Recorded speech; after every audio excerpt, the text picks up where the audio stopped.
What's up, my people? It's your boy Lyles, back with another edition of Candy Kids. It's been a little while. Had to take another break, another unexpected break. I really just been stuck in the house, man, with this whole quarantine thing. So it kind of took me out my groove a little bit with the videos, because I usually make the videos when I'm driving, as you guys see.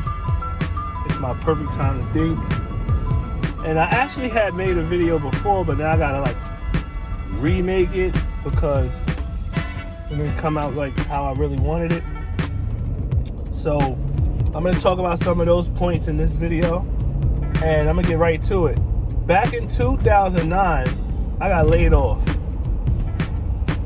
And when that happened, it stressed me out. And I didn't know I was stressed out. I didn't know that I was becoming a little bit depressed about it. I didn't know it was bothering me until I realized that I was going to the bar a little bit more than I needed to. And it was weird because I had unemployment. They gave me unemployment, but I didn't have a job. And what was stressing me out was the fact that I didn't have a job and that I couldn't just rely on unemployment because, as we all know, unemployment has a timeline. It has an expiration date. You know, it could be 3 months, it could be 6 months. The other thing that scared me about unemployment was that it's not welfare, but if somebody's giving you something, you can become dormant, you can become relaxed, and you can take a break like it's a vacation, you get a check to stay home. So I was so concerned about that, about staying home and maybe I won't get back into the workforce.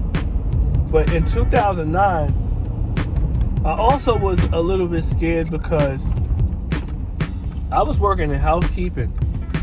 And by the way, let me tell you, housekeeping is one of the best jobs you guys should apply for if you're looking for an entry-level job. I mean, it comes with benefits, it comes with a union, it comes with tuition reimbursement, it comes with working for a reputable organization. I used to work for North Shore, which turned into Northwell. I also worked for St. John's Hospital. I also worked with the Veterans Hospital. I also worked for Syosset and Manhasset. That was under the Northwell banner. So I moved around in hospitals, and I started out in housekeeping. But I didn't want to stay in housekeeping. I wanted to elevate myself. But when I was working in housekeeping, if you get laid off in your title and you're in a union, you gotta get your new job in that same title. They can't take you from housekeeping and put you into dietary. Also, I never wanted to come in. If you get a job as the cleaner or the cook, if you stay there a couple years, you should leave as the manager. You shouldn't leave as the cook or the cleaner. So I also wanted to level up. And they denied me before I got laid off to go into engineering to be a painter. All I wanted to do was to be a painter. So when I got laid off, it ended up being the biggest blessing in disguise because I ended up getting a letter sent to my house from, I want to say Bloomberg, about lead paint abatement. It was a grant. They was giving a $5,000 grant if you had lead paint in your house. But they had a forum down at York College. So I went down to York College, and at that forum, I found out HPD, which is Housing Preservation and Development, was the ones giving the course on lead paint abatement. And you took the course, you get lead paint certified, and then they'll come and abate whatever lead paint you have in your house, right? So during that course, I found out that you could get other free courses, which was the superintendent course, which taught you how to spackle, how to patch holes. They taught you, about being a super. And through that course, I found out about HVAC. Because the teacher that was teaching the course at HPD was also a teacher that taught HVAC at TCI. And I ended up going and taking every single course I could find. I studied and learned every single thing I could learn at that time. I got every single license I could get. And then I ended up staying on unemployment. Part-time though. I didn't stay full-time. I went part-time unemployment. And I ended up getting another housekeeping job. I worked part-time doing that. And I ended up going to school full-time. And that's how I ended up learning about HVAC. And I'm going to go into that in another video. But that ended up working out for me. Now, the thing about it is this. A lot of people didn't do what I did. A lot of people didn't take advantage of the opportunity that I had in 2009. And it's 2020, and some of them people are still stuck in that housekeeping situation, not making much more money than they was making then. Time is gonna come and go. You don't have no control over that. What you could do is take advantage of your time though. You could take advantage of the moment, and it could be stressing you or it could be a blessing for you if you handle it correctly. All you gotta do is just do your part. The time is gonna pass by anyway. So if you prolong something, if you procrastinate on something, the best bet is to get to it right away. So that's what happened for me in 2009.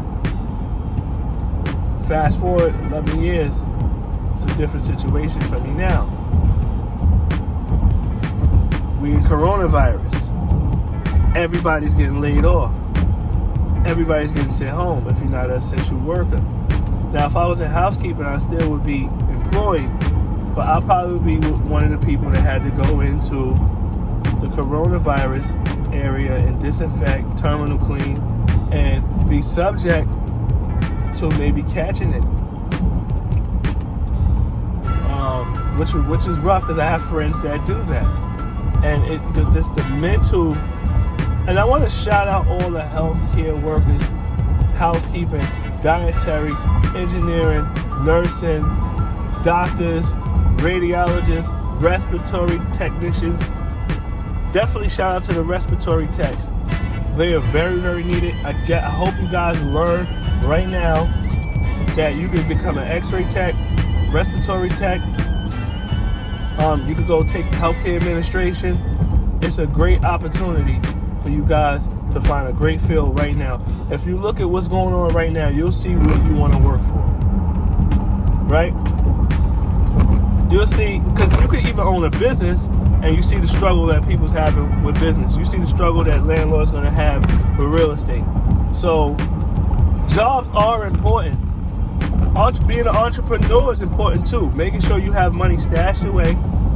You need at least 6 months, which I don't have right now, but my goal from here on out is to make sure I got a nest egg or a stash of 6 months in case anything go crazy. Now I do have stuff, but what I mean is different accounts where I don't have to touch other accounts. And patience. Pick your spots. Pick your spots. The more patient you are, it will come. You move faster when you take your time. You tend to make less mistakes when you take your time and you really think about it. And I'm gonna go into that in another video also. I'm gonna talk about that because I went against that rule and put myself in a situation. But everything is a blessing and a lesson, right? When you learn, you take the L, the loss out of learn L, then you earn. That's how it's gonna go. So that's it for me this time. There's a lot of stuff I wanted to say, but I don't want to stretch out this video too long. I know it's been a while. I got a lot to say. I have been thinking about making these videos. It's just I've been out of my routine because I've and stuck in the crib. But I ain't forget about you. That's it.